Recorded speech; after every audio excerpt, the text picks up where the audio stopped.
They looked like the perfect couple. He was a young attorney with a bright future. She was a beautiful, intelligent college student who turned heads everywhere she went. But behind that picture of romance were constant arguments, jealousy, and an obsession that spiraled out of control. On the night of October 12th, 2012, that love story ended in blood, with Ryan Poston lying dead on the floor and his own girlfriend as the killer. Ryan Poston was just 29 years old, a successful young attorney in Kentucky with a bright future ahead of him. Charismatic, well-educated, and ambitious, he seemed to have everything. By his side was 21-year-old Shayna Hubers, a psychology student known for her looks and sharp mind. To the outside world, they looked like a promising couple. But beneath the surface, their relationship was toxic, filled with breakups, jealousy, and escalating fights.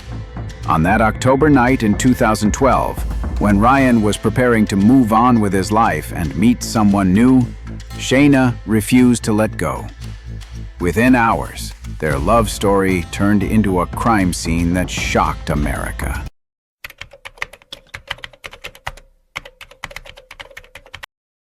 You're watching Vault of Crime, where we uncover the darkest true crime cases from across America. If you want more stories like this, make sure to hit like, subscribe, and turn on notifications so you'll never miss the next case. When we first talk about the tragedy of Ryan Poston, we have to begin by understanding exactly who he was. Because to anyone who knew him, or even just saw him, Ryan appeared to be the type of man who had everything lined up for a bright future. At only 29 years old, he was already a licensed attorney in Kentucky. For most people, the road to becoming a lawyer is long and uncertain, but for Ryan, the trajectory seemed steady and unstoppable. He was born into a respected, well-educated family that placed a strong emphasis on achievement, discipline, and professionalism. From childhood, Ryan was the kind of person who took school seriously. He excelled academically, went on to complete a law degree, and passed the bar exam without the kind of drama or failure that derails so many young professionals. On the other side of this story, we have Shayna Hubers. She was 21 at the time, a student of psychology at the University of Kentucky. Shayna had her own promising traits. She was considered beautiful, with striking features, big, expressive eyes, and a style that made her stand out. Her intelligence was often praised. In classes, she was articulate and sharp. She wanted to pursue graduate studies, to go further into psychology, and maybe build her own career one day. On the surface, she could have been described as the type of young woman who seemed destined for success, much like Ryan. Friends and acquaintances described Shayna as attractive, charismatic, and capable of drawing people in. She could be witty, engaging, and sometimes even charming in social settings. When Shayna met Ryan, she was captivated. Here was a man older than her, professional, established, and considered attractive by many women. For Shayna, being chosen by Ryan felt like validation, proof that she was special, that she could capture the heart of someone other women admired. But that validation quickly twisted into obsession. The more she feared losing him, the more desperate her behavior became. From the beginning, Shayna presented herself as an ambitious young woman, eager to support Ryan, to be involved in his life, to show that she could be a partner worthy of his status. But beneath that, there were red flags. She called and texted excessively. She wanted constant reassurance. She had a tendency to dramatize even small disagreements. To Ryan's friends, it seemed like Shayna was clinging too tightly, like she couldn't let him breathe. But cracks began to show quickly. Friends recall that after only a few months, Ryan started feeling trapped. The relationship didn't progress with balance. Shayna's need for reassurance and control started to dominate. Arguments became more frequent. Ryan expressed to friends that he wasn't sure this was the kind of relationship he wanted. He wanted space, independence, and freedom to explore his career and social life. Instead, He found himself in constant battles with a partner who refused to let him go. By mid-2012, Ryan's patience was wearing thin. He had begun telling more people that he wanted to move on. The relationship had shifted from something exciting to something exhausting. Shayna's constant monitoring, the endless texts, the need to know his whereabouts, the suspicion about every interaction with other women left him drained. His friends recalled him saying, "She won't leave me alone. I feel like I can't breathe." Shayna, however, refused to accept that the relationship was ending. Every time Ryan tried to distance himself, she found ways to reinsert herself into his life. She showed up unannounced. She argued that they were meant to be together, and she made it clear that if she couldn't have him, she wasn't willing to see him with someone else. Ryan didn't realize it, but every attempt to pull away brought him closer to his fate. And when he finally tried to move on for good, to step into a new chapter of his life, the consequences would be deadly.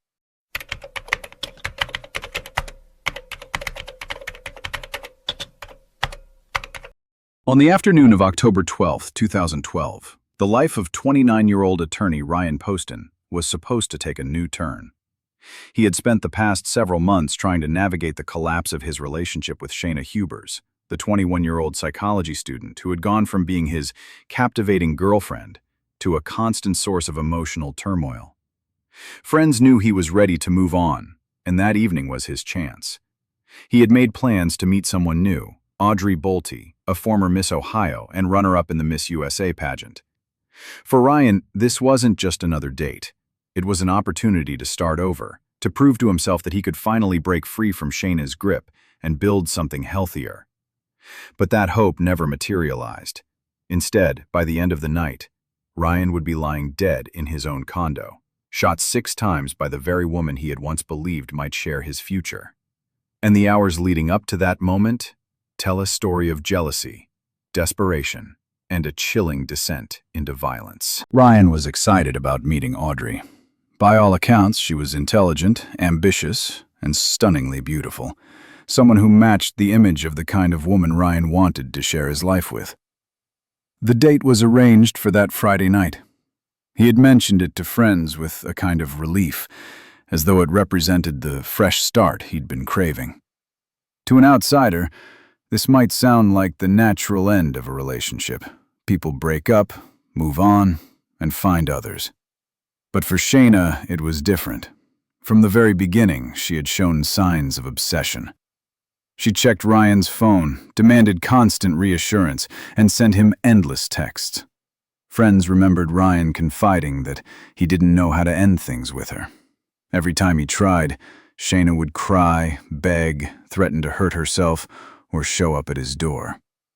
That evening, instead of preparing for his date, Ryan found himself once again in a standoff with Shayna inside his Highland Heights condo. How exactly she got there is unclear, whether she came uninvited or whether Ryan allowed her in out of exhaustion or pity. What is certain is that the hours that followed were filled with arguing. Neighbors didn't report hearing a violent fight, but there were voices, raised in frustration and emotion. Friends later testified that Ryan had told them, "I don't know how to get this girl out of my life. Every time I try, she won't let go." At some point, things turned deadly. Ryan owned a gun, a .380 caliber pistol. It was kept in his condo, legally registered, part of his right as a gun owner in Kentucky.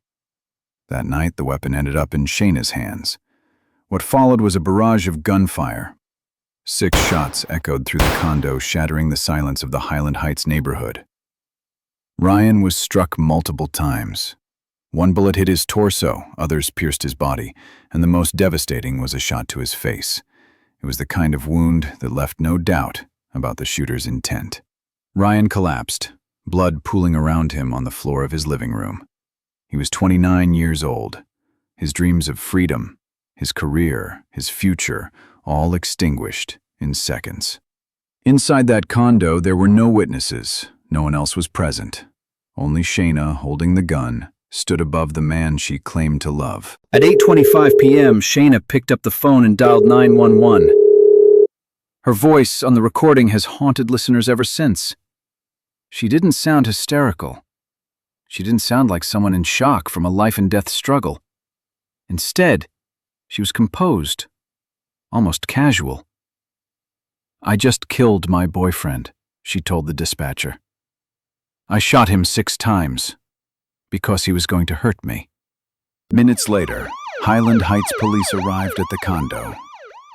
What they found was gruesome. Ryan's body lay on the floor, surrounded by blood. Bullet casings littered the area. Furniture was disturbed, papers scattered. The smell of gunpowder still lingered in the air. Officers quickly secured the scene, ensuring Shayna was disarmed and taken into custody. She didn't resist. She didn't cry. Instead, she continued to insist that Ryan had been threatening her, that she was the victim, that she had acted only to save her own life. But as detectives examined the evidence, questions arose almost immediately. If this was truly self-defense, why 6 shots? Why a bullet to the face? Why was Ryan seated, unarmed, when the final shots were fired? In the hours that followed, Shayna sat in custody, calmly repeating her version of events. But the mask of composure would soon slip. As detectives began questioning her, they noticed something chilling. Shayna wasn't grieving. She was talking, laughing, even making jokes about Ryan's death. But that belongs to the next chapter. The interrogations and the shocking statements that would convince the world she wasn't acting in fear, but in cold calculation. Shayna claimed she shot Ryan in self-defense, but when investigators pressed her for details, her words and even her laughter painted a very different picture. A picture that suggested obsession, manipulation, and a total lack of remorse. And soon, the world would hear it for themselves. The logic was circular. Ryan never actually struck her that night. Her defense was based on anticipation, not evidence. For investigators, the claim felt flimsy, if not absurd. One detective finally asked the question they both had been circling. Why are you smiling, Shayna? Because it's kind of funny. He always wanted to be free of me. Now he is. As hours went on, Shayna repeated versions of her story, shifting details each time. She claimed Ryan had threatened her, that he had been verbally cruel, that he wanted to meet another woman that night. She spoke at length about his supposed flaws, how he had embarrassed her, how he had ignored her needs, how he had wanted to date someone else. To detectives, it sounded less like testimony of an abused girlfriend and more like the bitterness of a scorned lover. As dawn broke on October 13th, investigators were convinced this was no act of self-defense. This was murder. Shayna Hubers had shot her boyfriend 6 times not because she was in danger, but because she could not bear the thought of losing him. The evidence was lining up. The lack of defensive wounds, the excessive number of shots, the gap before calling 911, the bizarre, cold remarks during questioning. Each piece eroded her credibility further, and outside the police station, word of these details began leaking to the press. When the public learned that Shayna had joked about giving Ryan a nose job, outrage exploded. Social media lit up with anger, calling her the laughing killer and ice queen. To many, she epitomized the face of obsession turned lethal. But this was only the beginning. In the coming years, as the case moved toward trial, every word Shayna uttered in that first interrogation would come back to haunt her. Those recordings, her laughter, her mock reenactments, her flippant jokes would play before a jury, and they would not forget. And yet, in that initial stage, Shayna still clung to her version of events. She insisted Ryan was the aggressor, that she acted in fear. But with each contradiction, each eerie smile, she was digging herself deeper. By the time investigators left the station that day, their conclusion was clear. Shayna Hubers was not a victim. She was the perpetrator. On the morning of the trial, people lined up outside the Campbell County Courthouse. The air was heavy with anticipation. Reporters carried notepads, photographers checked their lenses, and family members clutched tissues as they waited to see justice unfold. When Shayna entered the courtroom, all eyes shifted to her. She wore a modest blouse, her hair neatly styled, but nothing about her presence spoke of remorse. She carried herself with the same composure she had shown since the night of the killing, calm, almost aloof, as if she were simply another spectator in the drama about to play out.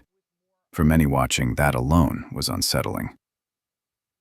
The courtroom was packed shoulder to shoulder. Ryan's family sat in the front row, their faces pale, their grief sharpened by the sight of the woman accused of taking their son's life. Behind them, supporters, journalists, and curious citizens filled the benches.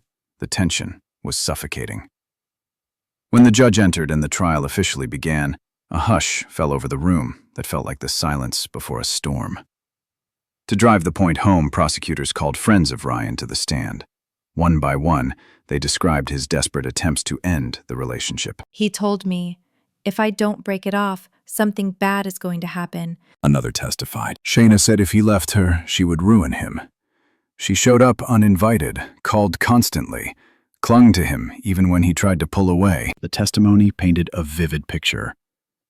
Ryan wanted freedom, but Shayna was unwilling to let go. The most chilling moment came when prosecutors introduced a recording of Shayna's police interrogation. In the video, Shayna leaned back in her chair and casually joked, I gave him the nose job he always wanted. It was a grotesque remark about shooting Ryan in the face, delivered not with tears or trembling, but with a smirk. As the video played, the courtroom fell into stunned silence. Members of Ryan's family broke down, sobbing openly. Reporters scribbled furiously, their faces pale with disbelief. Even the judge seemed taken aback. That offhand joke became one of the trial's defining moments. Proof, prosecutors argued, that Shayna was not a terrified victim, but a woman without remorse. Defense attorney. She didn't plan this. She reacted in terror. It wasn't rational, but it was human. They asked the jury to consider Shayna's age, just 21, and her psychological struggles. 6 shots, they argued, were not the calculation of a killer, but the desperate spasms of fear. Those moments, small as they seemed, cut through the defense's narrative like a knife. Fearful victims, many thought, don't laugh about the people they've killed. Then came the witnesses who delivered the most powerful blows to Shayna's defense. Witness. He told me he was scared of her. He said, if I don't end this, something terrible is going to happen. She sent him threatening messages, saying she would destroy him if he tried to leave. Those messages showed premeditation, prosecutors argued, a clear warning of what she was capable of. The prosecutor turned directly to Shayna during cross-examination. Ms. Hubers, after you fired the first shot, Ryan was already down. Why did you fire 5 more times? I was afraid he would get back up. Throughout the proceedings, the prosecution returned again and again to the same theme: obsession. They described how Shayna monitored Ryan, stalked his movements, threatened his freedom, and finally ended his life when he tried to move on. They showed the jury text messages, phone records, and social media posts that all pointed in the same direction: a young woman who could not stand to be abandoned. In their narrative, the 6 bullets were not fired in fear, but in fury. They were not the chaotic product of panic, but the deliberate execution of someone who had already lost control long before that night. And every laugh, every smirk, every chilling comment Shayna made after Ryan's death reinforced the prosecution's case. By the time closing arguments approached, the courtroom felt like a pressure cooker. Remember her youth. Remember her fragile mental state. She acted in fear. Please do not brand her a murderer. But as the courtroom emptied that day, few could ignore the images burned into their minds. The interrogation video, the threats, the laughter in court. For Ryan's family, the trial had already answered the question. For the jury, the answer was now in their hands. And as the judge dismissed the courtroom, the tension only deepened. Everyone knew that soon a verdict would come. A verdict that would either validate Shayna's claims of self-defense or brand her forever as the obsessed lover who murdered the man who wanted to leave her. The waiting had begun. The nation, watching from afar, held its breath. The courtroom was silent when the foreperson of the jury stood to deliver the verdict. 3 long years had passed since Ryan Poston was shot 6 times in his Highland Heights condominium. The judge announced her sentence: 40 years in prison, with the possibility of parole after serving a portion of that time. For Ryan's loved ones, it was a bittersweet moment. No sentence could bring him back. No judgment could undo the loss of a son, a brother, a friend. But hearing that Shayna would be locked away for decades gave them a measure of comfort. The public reaction was equally fierce. Newspapers ran headlines questioning how such a mistake could happen in such a high-profile case. "Justice delayed, justice denied," one editorial declared. It was a slap in the face to Ryan's grieving family. Either way, one thing was clear: Shayna Hubers would once again stand trial for murder. The retrial began in 2018, 6 years after the night Ryan was killed. By this time, the case had become infamous, almost legendary in Kentucky criminal history. Crowds once again filled the courtroom, and national outlets like Dateline NBC and 48 Hours sent crews to cover every moment. The prosecution came prepared, determined not to let Shayna slip through the cracks a second time. They replayed the interrogation videos in which she laughed and joked after shooting Ryan. They reminded the jury of her chilling statement, "I just gave him the nose job he always wanted." Those words, spoken without remorse, echoed like a ghost throughout the trial. Shayna's defense team tried to shift the narrative. They painted Ryan as sometimes arrogant, sometimes dismissive, and suggested that Shayna had acted in a panic, believing her life was in danger. They argued that the 6 shots were not evidence of calculation, but of hysteria and fear. But, as in the first trial, Shayna herself undermined much of this defense. Her demeanor remained strangely unemotional. At times, she smirked, laughed, or whispered comments to her attorneys that were caught by courtroom observers. To the jury, it appeared less like fear and more like indifference. When the prosecution rested, the jury deliberated far more quickly than before. Within hours, they returned with the verdict: guilty of murder once again. This time, there would be no mistakes about the jury. This time, the decision would stand. The judge delivered the sentence: life in prison, with no possibility of parole for 20 years. He spoke firmly, acknowledging the gravity of the crime. This was not self-defense, he said. This was cold calculation, driven by obsession and control. As he spoke, Ryan's family clutched each other. Tears streamed down their faces as they listened to the words they had waited years to hear. Outside the courthouse, the media once again exploded with coverage. This time, the narrative was clear. Shayna Hubers was no longer the troubled girlfriend caught in a tragic accident. For Kentucky, the trial cemented itself in history. People compared it to other infamous cases of lovers killing lovers, calling it the state's most notorious obsession murder. True crime fans across the country analyzed the videos, the interrogation tapes, the court transcripts. Even years later, clips of Shayna joking during her interrogation circulated online, fueling outrage and fascination in equal measure. But for Ryan's family, it was never about notoriety. It was about the loss of a son and brother whose promising future had been stolen. Ryan was remembered not only for his good looks and legal skills, but for his kindness, his humor, his ambition.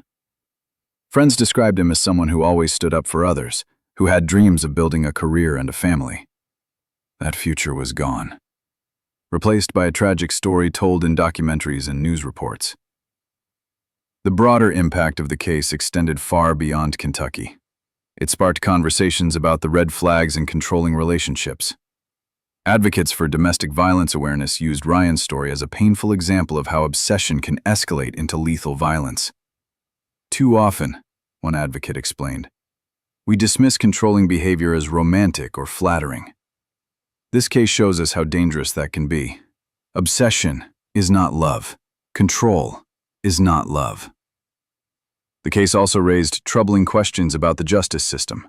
How should courts evaluate claims of self-defense in intimate relationships when the only witness is the killer? How should society respond when someone insists they acted out of fear, yet the evidence shows otherwise? And most hauntingly, could Ryan's death have been prevented if warning signs had been taken more seriously? Even with Shayna behind bars, the story did not end in the courtroom. From national documentaries to heated debates in psychology classrooms, the case of Ryan Poston and Shayna Hubers continues to live on. It remains a story that grips people, not only for its shocking details, but for the deeper questions it forces us to ask about love, obsession, and control. And so, the chapter closes, not with healing, but with a warning. Ryan's life was cut short. Shayna's freedom was lost. And for everyone watching, the lesson remains chillingly clear. When obsession takes hold, it can destroy everything in its path. Even with Shayna behind bars, the story didn't end in the courtroom. From true crime documentaries to heated debates among psychologists, the case of Ryan Poston and Shayna Hubers lives on, as both a warning and an obsession of its own. But for Ryan's family, it was never about notoriety. It was about the loss of a son and brother whose promising future had been stolen. Ryan was remembered not only for his good looks and legal skills, but for his kindness, his humor, his ambition. Friends described him as someone who always stood up for others, who had dreams of building a career and a family. That future was gone, replaced by a tragic story told in documentaries and news reports. The broader impact of the case extended far beyond Kentucky. It sparked conversations about the red flags in controlling relationships. Advocates for domestic violence awareness used Ryan's story as a painful example of how obsession can escalate into lethal violence. Too often, one advocate explained, we dismiss controlling behavior as romantic or flattering. This case shows us how dangerous that can be. Obsession is not love. Control is not love. The case also raised troubling questions about the justice system. How should courts evaluate claims of self-defense in intimate relationships when the only witness is the killer? How should society respond when someone insists they acted out of fear, yet the evidence shows otherwise? And most hauntingly, could Ryan's death have been prevented if warning signs had been taken more seriously? Even with Shayna behind bars, the story did not end in the courtroom. From national documentaries to heated debates in psychology classrooms, the case of Ryan Poston and Shayna Hubers continues to live on. It remains a story that grips people, not only for its shocking details, but for the deeper questions it forces us to ask about love, obsession, and control. And so, the chapter closes. Not with healing, but with a warning. Ryan's life was cut short. Shayna's freedom was lost. And for everyone watching, the lesson remains chillingly clear. When obsession takes hold, it can destroy everything in its path. The verdict was in. Shayna Hubers would spend decades behind bars. But long after the trial ended, the echoes of this case rippled through families, the community, and even the justice system itself. What happens after the cameras leave? What becomes of the victim's family, the convicted killer, and the society that watched the case unfold with morbid fascination? For Ryan Poston's family, justice felt both relieving and hollow. His mother Lisa often described her grief as living with an open wound that would never heal. She spoke publicly about losing not only her son, but also the life he was meant to build. Every missed milestone was another cut to the heart. Birthdays that went uncelebrated, Christmases where his chair sat empty, weddings and grandchildren that would never come. Ryan's death wasn't just the loss of one man. It was the collapse of an entire imagined future. His sisters echoed that grief. They remembered Ryan as the anchor of the family, the brother who made them laugh, the one they could turn to for advice. After the trial, they began speaking at law events, telling audiences that behind legal cases and courtroom debates are real lives forever scarred by violence. Their mission became a way to keep Ryan's memory alive and to remind others that justice, no matter how severe the sentence, can never restore what was taken. Even with Shayna locked away, the family admitted the pain never healed, and they knew it never would. For them, every parole hearing, whenever it comes, will reopen the wound, forcing them to relive the night their lives shattered. Meanwhile, Shayna Hubers adjusted to life behind bars. After her retrial in 2018, she was assigned to a women's correctional facility in Kentucky, where she will serve out her life sentence. Reports suggest she has adapted to the daily routines of prison, but whispers from inside describe a woman who, even in confinement, displays the same streaks of self-absorption that shocked the public during her trial. Some guards noted her intelligence, her ability to charm, and her tendency to act as though she were misunderstood. Her legal team explored further appeals after her conviction was upheld, but those efforts collapsed. The second jury's decision was firm, and her sentence stood. To the outside world, she became the face of a chilling archetype, the obsessed lover who killed rather than let go. Yet fascination with her case hasn't faded. Some still argue that she might have truly believed she acted in self-defense, convinced by her own narrative. Others see her courtroom demeanor, her laughter, her disturbing jokes, her smug delivery, as undeniable proof of manipulation and cold-bloodedness. In either view, Shayna remains a lightning rod for debate, her name permanently tied to Ryan's in a grim legacy. The trial and retrial also left a deep mark on Kentucky's legal system. When Shayna's 2015 conviction was overturned because a juror was discovered to have a prior felony, the revelation stunned the public. In such a high-profile case, how could such an error slip through? Headlines questioned the competence of the system. The reversal forced Ryan's family to endure years of additional trauma, reliving the murder and waiting for a second trial. But it also sparked reform. Jury vetting procedures were tightened, with courts scrutinizing jurors' histories more carefully to avoid another debacle. In that sense, the tragedy exposed flaws in the system and forced corrections that might protect future cases from unraveling. Beyond legal reforms, the Hubers case ignited broader conversations about the nature of obsession, control, and domestic violence.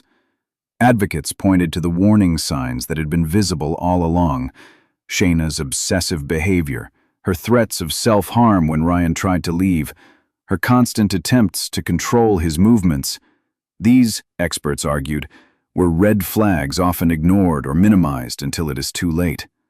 The murder became a touchpoint in discussions about relationship violence, manipulation, and the dangerous ways love can be twisted into control.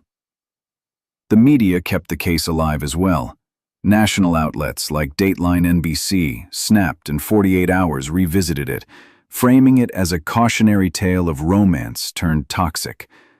Documentaries and podcasts dissected every detail: the interrogation tapes, Shayna's infamous remarks, the courtroom spectacle.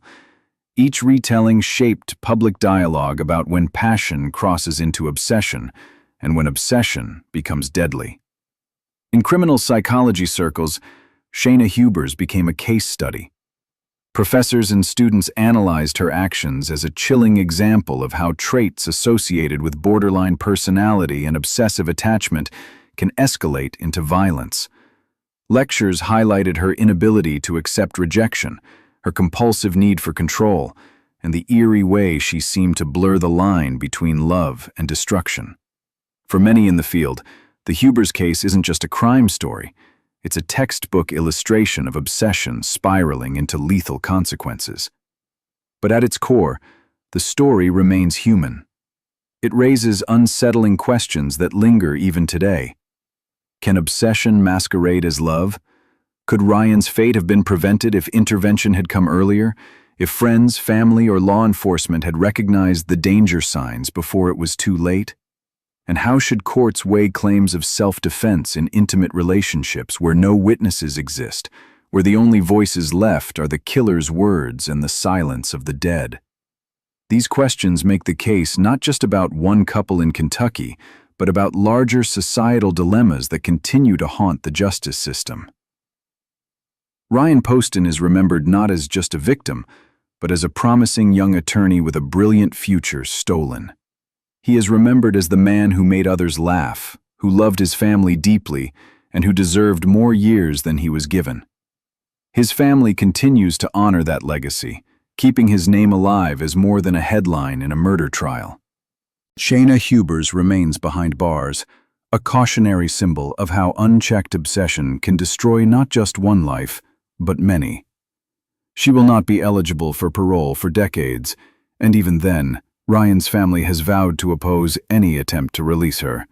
For them, true justice is ensuring that the woman who ended Ryan's life never again walks free. And yet, the questions linger. Was this the tragedy of a young woman who simply lost control in a fit of jealousy? Or was it the calculated act of a killer who could never accept rejection? That ambiguity keeps the case alive in public memory, fueling debate, fascination, and fear. Ryan's murder stands as one of the most notorious lover's obsession cases in Kentucky history. It is a story about ambition cut short, about obsession turned deadly, and about the fragile line between passion and violence.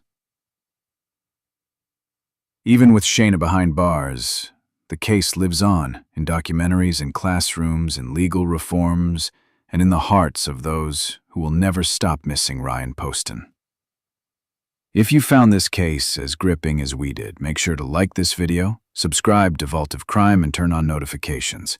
We cover the darkest true crime stories where love, obsession, and violence collide.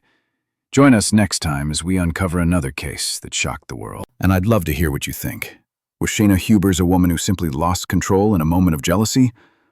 Or a calculated killer who never really loved Ryan at all?